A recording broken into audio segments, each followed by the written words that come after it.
be strong and courageous. Step into it. God has something for everyone at this weekend. I don't know what that is for you. You may not even know what that is for you, but God has a blessing for you, a learning for you inside a Crucible weekend and beyond. You step into that with courage and you will leave transformed. Welcome to the Crucible Project Podcast. The Crucible Project is a nonprofit organization committed to creating a world of men and women who live with integrity, grace, and courage, helping them to fulfill their God-given purpose. This podcast will discuss important and sometimes difficult topics while delivering practical life applications with men and women who are currently practicing this work. We are igniting Christ-like change in men and women through experiences of radical honesty and grace. Welcome to the Crucible Project Podcast. My name is Joy Dunning, and I'm your host for today. I am here with Terry Martin. Hey, Terry, how are you today? I'm doing okay. I'm Terry Martin. I live in Connecticut, so I'm in the Northeast community of the Crucible Project. I'm on the leadership team. I'm not the main leader, but I am on the leadership team that helps plan retreats in this area and events. And we also coordinate with the women's side to do co-ed events and such. I've been married for 39 years. It'll be 40 in August. My wife, JC, has also done a Crucible weekend, but I have 3 kids, all of them out of the house. I retired 2 years ago. I spent 36 years in the insurance industry. I was an actuary, which is basically the engineer of the insurance field. I worked in Aetna way back when. I did some consulting work. I worked for a health insurance company for about 2 years. That was not my thing. The final 18 years, I actually wrote research studies about the insurance industry. So 100-page research studies insurance executives would read to get a sense of where the insurance industry is going, doing a deep dive into certain topics, certain products. So I was basically a professional writer for 18 years, along with that math background. Because actuarial science is a very math-heavy profession. How has settling into retired life been for you so far? I didn't know what to do for about a week. And I figured out a whole bunch of things I still would like to do. The main thing that's taken up my time now is I've gone back to school. I'm going for a Bachelor of Music Composition. I've written and arranged music on my own for about 20 years just as a hobby. And it always takes me longer than I think it should. And it's because I don't really have all the tools I need. So I applied and I was a freshman last year. My transfer credits made me way more than that. And it's really interesting as a 60-plus-year-old man sitting in with 19-year-olds. But it's fun. The kids, I hesitate to call them kids, but to me, they're kids, treat me like one of their own. Yeah. When they walk in, they're talking about this, that, and the other thing, and drama at the dorm. And I'm like, yeah, I'm past that. But, okay, they're doing exactly what they should be doing at those ages. So it's perfectly fine. It just makes me smile because yep, been there, done that. And I know all about that. But, now I'm on the other side here for the fun of it. Hey, kudos to you for being a lifelong learner and taking the risk to go in and do something new. I love that. Let's get into your Crucible journey. When did you do your Crucible retreat, your initial retreat, and where was that? It was in June of 2017 in Perry, Kansas, which it's the first time I had ever been to Kansas. So I flew out there from Connecticut. My wife and I actually patched together a getaway weekend for it. We had a missionary who was at the International House of Prayer. We met up with her. We had college roommates of mine that were living in the area. And so we spent a couple days doing that. And then I went off to the weekend. JC flew home. And then I flew home on Sunday night. So it was kind of a little mini getaway. I went there based on another man that we were in a small group with. He's become one of my closest friends. He was running a life group with several couples. And he said, well, I'm going to go off on a men's retreat, and I'm not quite sure what it's going to be.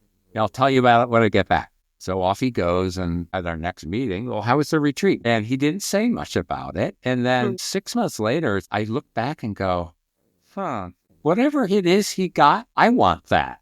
And so I talked to him about it more and found out when the next weekend was. And there I was in Perry, Kansas. And the only man I knew was the man from that life group. I didn't know a single soul other than that. Wow. I went into the weekend going, well, my friend is here. I trust my friend. I'm going for it.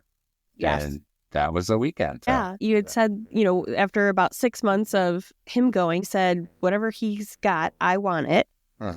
So traveling back to 2017, what was going on for you that made you want what your friend had and decide to say yes, hop on a plane, go to Kansas and step into this retreat that you really didn't know that much about? My youngest was still in high school. I had one in college. The middle one was in college, but at home commuting. So she was in the house. And my oldest was living in the basement with his girlfriend and our grandson.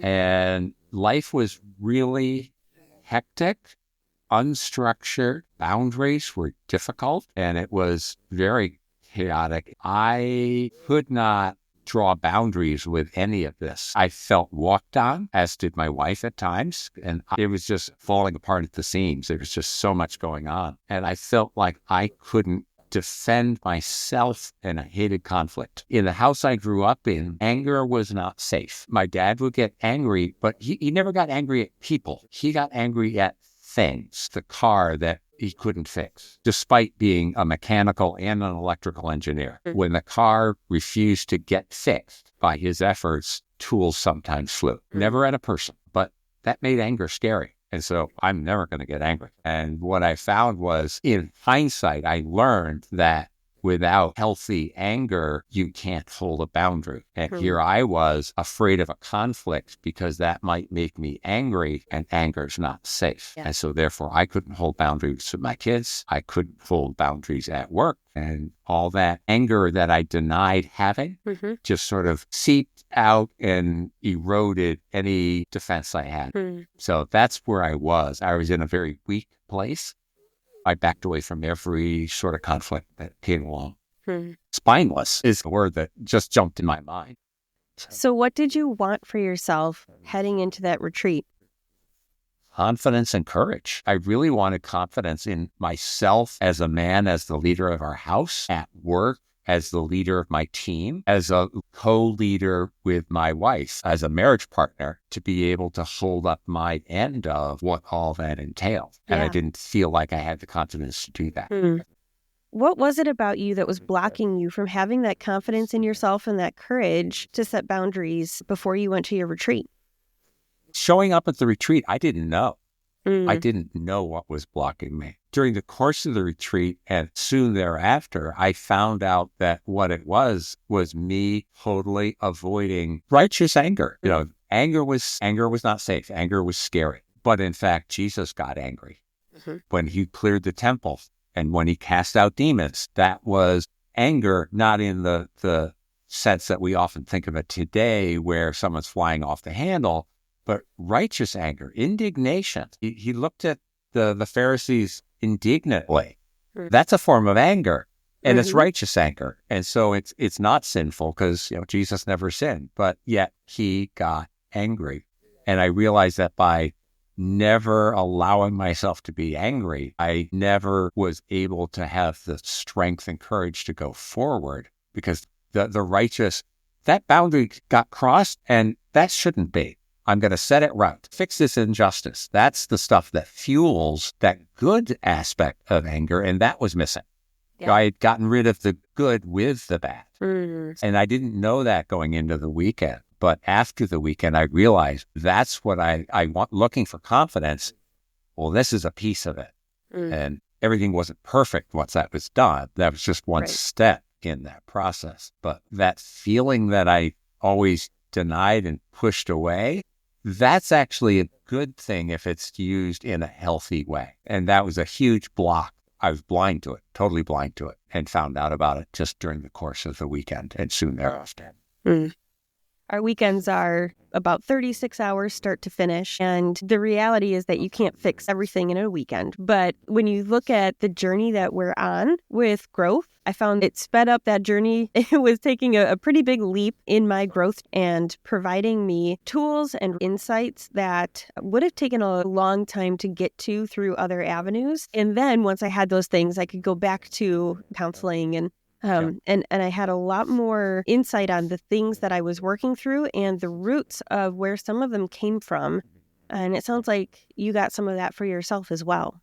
As a follow-up to the weekend, I did do some of the groups that were available that have curriculums. Continuing that journey has been huge for me. It started with the initial weekend. There's a crack in the wall or a hole punched over there that allowed some things to change. And then brick by brick, we ended up dismantling some of the things that weren't working well. And I had tools to build them into something that worked a whole lot better. Coming out of the weekend, my kids noticed Dad actually means what he says now, as opposed to he's just saying that and I'll just push harder and he'll cave. Dad doesn't cave anymore. If you go through with a logical argument, Dad may well change his mind in the light of new information or change activities or change attitudes. But no, just pushing on Dad doesn't help. And it gives them guardrails and they know that they're safe. That was missing out of my kids' lives. So do you feel like since your retreat and the work that you have been doing after that, you have found that confidence in yourself, that courage and ability to hold boundaries? Yes, I have. Yeah. And what helped a lot even more was that my wife went on the retreat and then we started to have the same language and common experiences and we could hold ourselves accountable for various things. And we made a stronger partnership at that point as well. Because she wasn't keen on boundaries and all that either. So we back each other up now, and we've got tools to do it with. That's huge. If only one spouse is doing the work and learning how to start setting boundaries, for the other spouse, it can feel like, well, why are you being mean now? Like, why are you being so different now? And can we just go back to the way things were? But when both of you can get to a place of saying, what we've been doing hasn't been working all that well for us, and we're willing and ready to try something different and do it together, that's such a game changer in a family dynamic. And it sounds like that was the case for you and JC as well. Yes, absolutely. It helped a lot. My only regret was 10 years ago is when we should have done it. There's an old Chinese saying, the best time to plant a tree is 50 years ago. The second best day to plant a tree is today. Yeah. The only time it's too late is when you don't do anything about it. How has the retreat influenced more of your daily life and your faith journey since you've become a part of Crucible? During the weekend and then in some of the groups afterwards gave me a toolbox of things to work with, things that I didn't know about myself, truth I didn't know about myself, as well as skills to go through and identify. It sounds silly, but realizing that you're angry.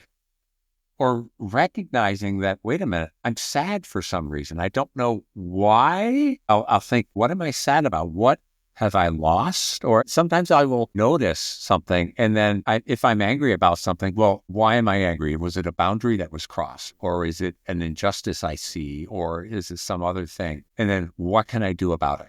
Sure. Am I called to defend that person or right that wrong or whatever it is? And so it gave me discernment as to what's going on inside of me. Sometimes I will hear that as a prompting of the Holy Spirit once I realize there's sadness or, there's anger.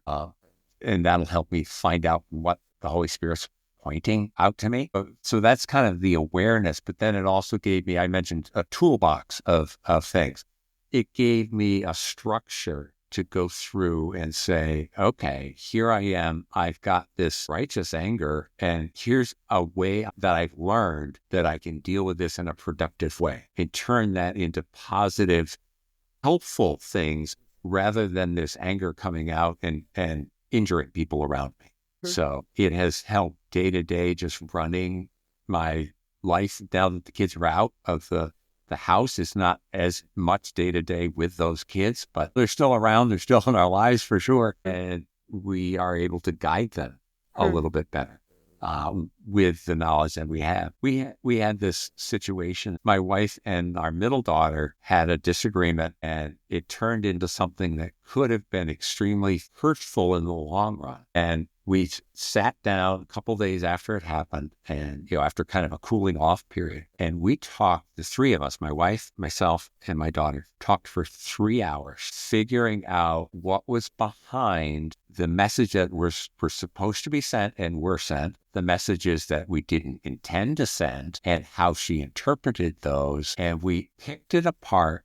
layer by layer. And my wife and I realized that our daughter was reacting to something that her grandmother had said. And that was, wait a minute, your grandmother's not here. We never said that you had to do that. Yeah. We're just happy you're in our house right now as our daughter. You don't have to do anything.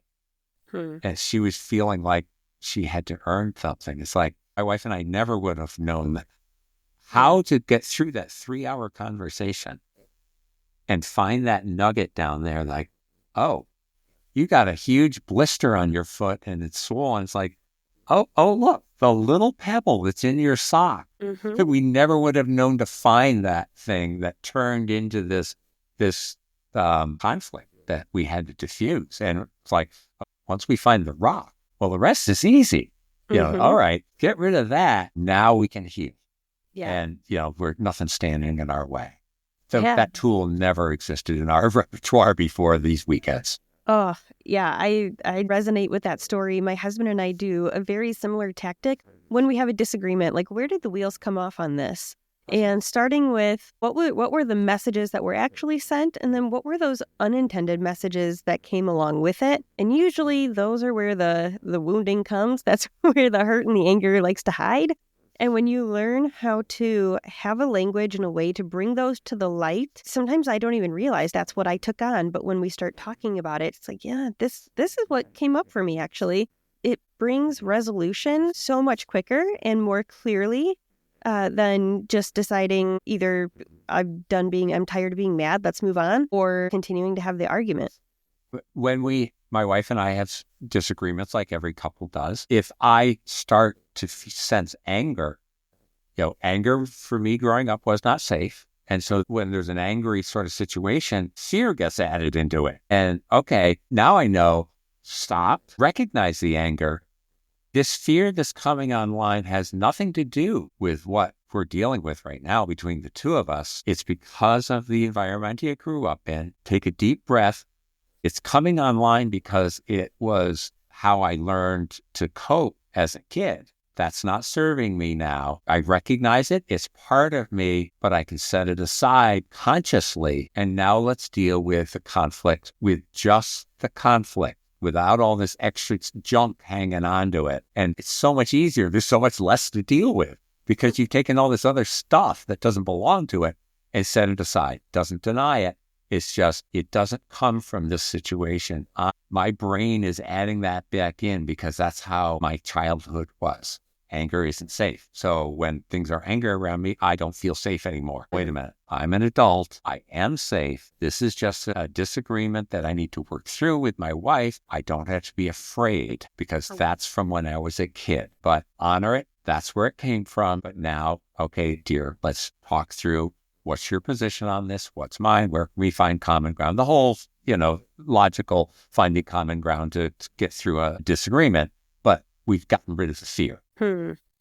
That's beautiful. Terry, what makes it worth it? If somebody is considering going to a retreat or signing up to do a coaching session, why should they? What makes it worth the time and the investment to be a part of Crucible? Obviously, my experience is simply my experience. Each one of us has things in our lives that work well and don't work well. And to be able to find out what those things are that either trigger you or get in the way so that you have a way around them and can navigate, that is just a huge benefit for anybody. When I went to my weekend, I didn't know what was blocking me. I had no idea. I didn't find out about it until one exercise in particular. I found out what was blocking me, but how it blocked me, it took me, another year or so to kind of pick through what is it really. That's invaluable to anybody because whatever that block is, I can't tell you what your block is. And as I said, I couldn't even tell you my own block. So to find that is like, that's half the answer, is to Yeah. find out what the problem is. So I would highly recommend, anyone, we all have places in our lives that have that kind of an aspect. Either you know what's blocking you, or there's something and you don't even know what it is, and you got to do something to find it. And it may take a couple tries. You may never find it on your own. But on a Crucible weekend, we push in a bunch of different ways, and many times it's like there's the pebble in your sock, or whatever it was that was causing this issue. Terry, you serve in a lot of different ways. I know that you staff several of our retreats and serve our men's community by being a part of the leadership team in Connecticut and helping out with your local team. But one of the ways you serve is as an elder. And for our listeners who might not be familiar with our retreats yet and our structure, we have elders at our retreats. And when I say that, we're not talking about like a church elder board. Our elder team looks a bit different. So can you tell us what the role of an elder is on a Crucible weekend? Well, there's staff on the weekend and participants. And amongst the staff, there's a leadership team. We never lead alone. There's always a team. They're making sure all the logistics happen, that whoever's running a certain activity is ready to go, and all the materials are there, and make sure the weekend runs smoothly, making sure that the participants are served in the way that each process is supposed to happen. The elders have the same goal of making sure everyone's served well, but we lead from the bottom up. We are not necessarily looking at the logistics of what's happening now and in 10 minutes and all. The elder does not have ongoing minute-by-minute roles to play. So we have eyes on individual participants, and we see one that maybe was actively participating a half hour ago, but now seems to have pulled into a shell. Hey, what's going on? What's coming up for you? Is there something in that last exercise that brought something up? And we can then step in side by side with that participant and find out what's going on and pray through things, or walk outside with him. Maybe he needs 10 minutes to clear his head, and the elder can go in and say, yeah, take 10 minutes. I'll be right here if you need me, and then come on back, and then we'll see how things are going. Yeah. So we're supporting the men, both the participants and the staff, in a way that is different than the leadership team that's directing and moving things. Yeah. Why is this important? Ultimately, it's for that emotional safety and spiritual safety. Why do we need an elder role in general? What's the value of having someone serve in that position beyond just having some extra people who can help? The elders really undergird the entire weekend with prayer. Even before the weekend starts, we have a team of at least 2, sometimes 3.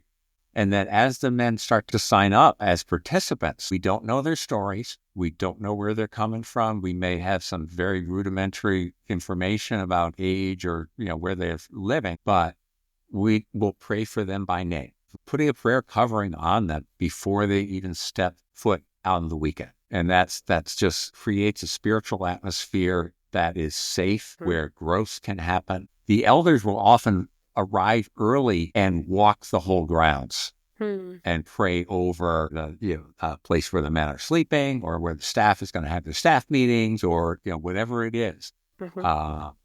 Show up an hour early and just walk the whole property. I don't know what happened on this property before we got here. We don't know what's happening on the property afterwards. But for this weekend, this place is ours. We claim it for Jesus and the work that's going to happen on this weekend with these specific men. I love that. We have really experienced retreat leaders, experienced facilitators who know how to facilitate these processes and help people work through things. But ultimately, we're not transforming anybody's heart. That work is the work of Christ alone. I'm so grateful that we have elders who serve in that role and remind us of really why we're there. Each person who comes to a retreat is looking for something. Sometimes it's healing from big trauma or big wounding. Sometimes it's just the way that I'm living my life is okay, but I feel like there's even more for me. And I want to step in and figure out what that is. Creating that environment where there's not only emotional safety, but also spiritual safety. People who are being intentional about prayer, that is huge. An elder can look like he's in the background. But the elder's often on the foreground, on the front lines of fighting the spiritual battle so that the transformation can happen in the participants behind that wall of protection. Because you try and do this on your own without the covering of prayer, you don't have that environment where change can happen.